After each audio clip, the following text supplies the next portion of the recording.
IT company सुरु गर्छु त भने तर एउटा क्वेशन चाहिँ धेरैले सोध्नु भयो। तपाईँ एक्ज्याक्टली केमा काम गर्दै हुनुहुन्छ? एआई को जमाना छ, तर एआई भन्नाले च्याट जीपीटी मा क्वेशन सोधेर एन्सर लिने मात्रै होइन। हामी चाहिँ एआई एजेन्टहरू बिल्ड गर्नेछौँ। एआई भनेको आर्टिफिशियल इन्टेलिजेन्स सिस्टम हो, जसलाई तपाईले एउटा गोल दिनुहुन्छ, त्यसपछि उसले आफै प्लान बनाउँछ, रिक्वायर्ड टुल युज गर्छ, डिसिजन लिन्छ र टास्क कम्प्लिट गर्न एक्सन लिन्छ। फर इक्जाम्पल, एउटा एआई एजेन्टले कस्टमरको मेसेज बुझ्न सक्छ, रिक्वायर्ड इन्फर्मेसन कलेक्ट गर्न सक्छ अनि टिमलाई अपडेट पनि पठाउन सक्छ। सिम्पल ल्याङ्ग्वेजमा भन्दा च्याटबटले एन्सर दिन्छ, एआई एजेन्टले काम गर्छ र यो सुरुवात मात्रै हो।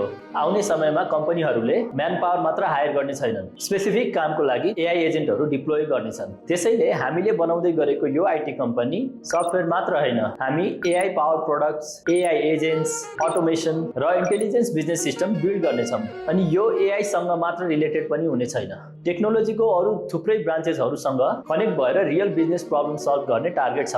म दिनेश तिमिल सिन्हा। यो जर्नीमा हामीले बिल्ड गरेको product, behind the since, experiments, failures र एआई बिजनेसले कसरी चेन्ज गर्दैछ, त्यो सबै अपडेटहरू तपाईहरुसँग शेयर गर्दै जानेछौँ।